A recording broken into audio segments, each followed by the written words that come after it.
Welcome back all.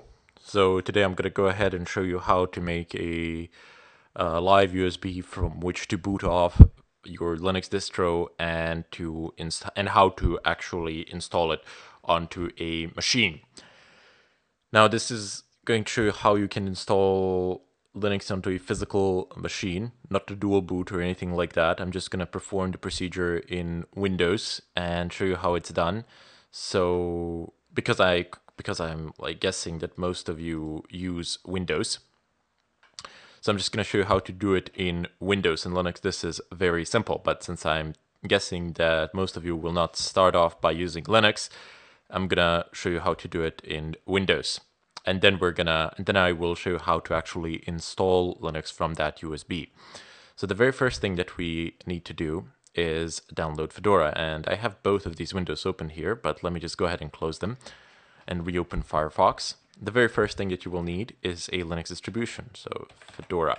I have opted to go for a Fedora for a number of reasons, and I'm not going to take the default download. I will scroll down and go into Fedora Spins, and I will choose the one with the KDE Plasma Desktop. I'm going to go ahead and click on Download Now, and click here on Download. Oh, by the way, let me just go back. Yeah, okay, save it. But let me go ahead and go back. Can I? Yes. So when you come to this page and when you click on download now, as I've clicked before here on download straight away, it should recognize your system by default and offer you the 64-bit or the 32-bit version.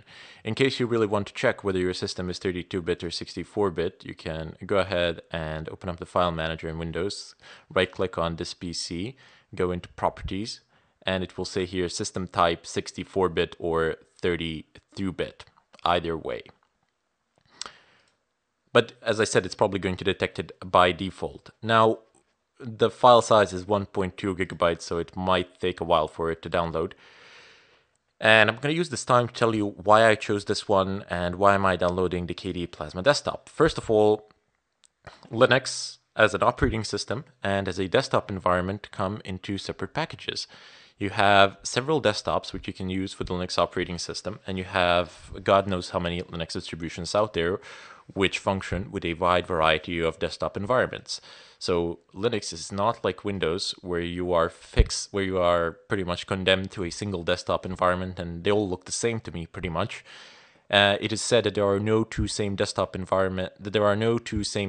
configurations of Linux in the world. So everybody tunes it and tweaks it on end, and KDE Plasma Desktop is configurable and customizable on end. For example, I'm running a virtual machine here of Windows, but it enables you to do this. You can't see everything that's going on my other monitors, but you can see it's pretty cool. I mean, to do this in Windows would eat up your RAM hilariously. But it allows you to do a lot of cool things. And the second reason why I've chosen Fedora is due to, well, the default desktop environment for Fedora is GNOME. I don't really like GNOME, but it's a fine desktop environment. There's nothing wrong with it, so you can download the default one as well. I have chosen the KDE, and that's where I'm going to be doing the demos.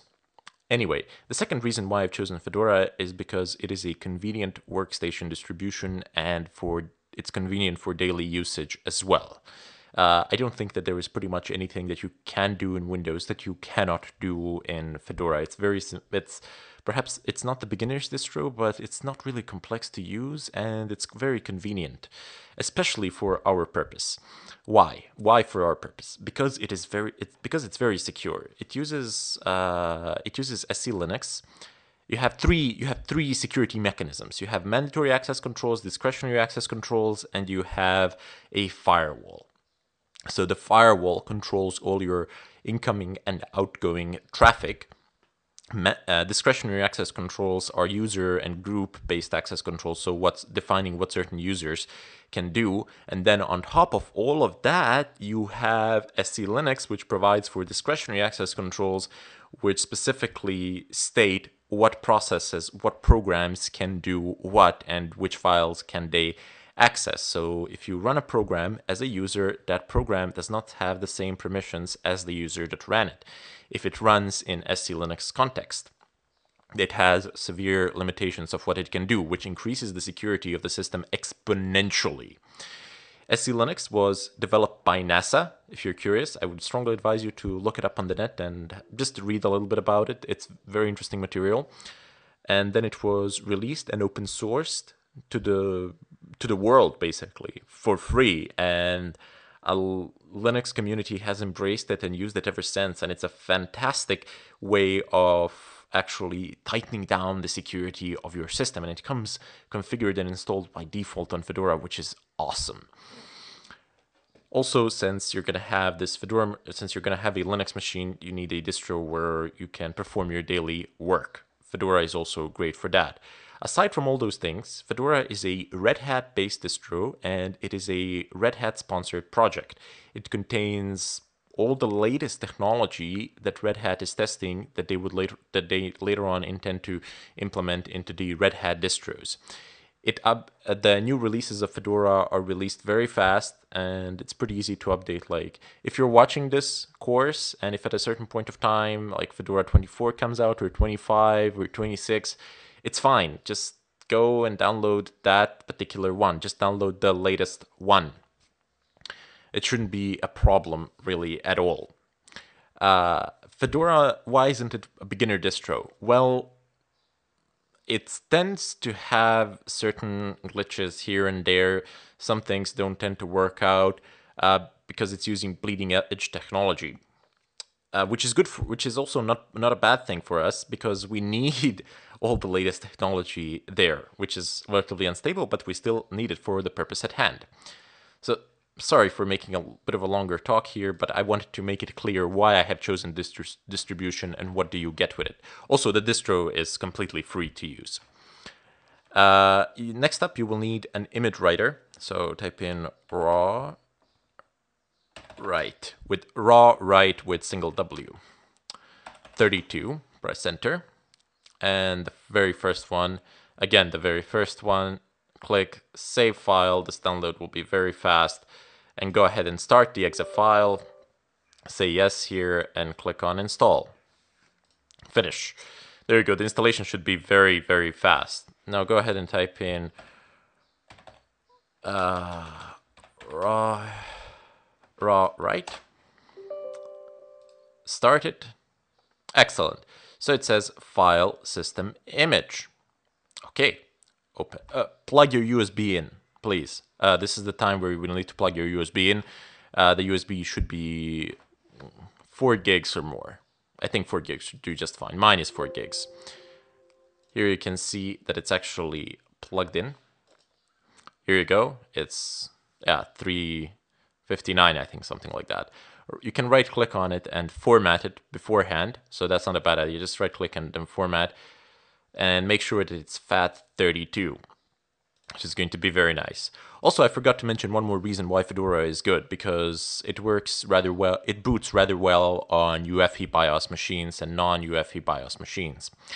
Both work just fine. Anyway, go into downloads here, and you see where it says here compressed FS image, blah, blah, blah. Well, change that and select all files, and then find your Fedora ISO image here where it has been downloaded. Okay, so I'm gonna pick this one, and there you go. Calculating hashes. Just wait for it to finish. You know what I'm missing now? You know when you call an office somewhere and they give you that music while you wait? You should implement that in these videos seriously. Okay, file system image. It gives us the hash if we want to check it later, but not. Probably should. Make sure that you select the right USB here and click on write to disk. It's going to ask you, are you sure you would like to write the loaded image to drive F, USB, blah, blah, blah. Attention, this will destroy all contents of the disk in that drive. Please be careful here. Select the USB where you don't have any relevant data. In fact, if you're using a USB with data on it, make sure to back up that data, which is a reasonable thing to do. Click yes, and then just wait for the procedure to finish. It's gonna take a while depending on the speed of your PC, but it doesn't matter. I shall cut the tutorial here and come back when it is done.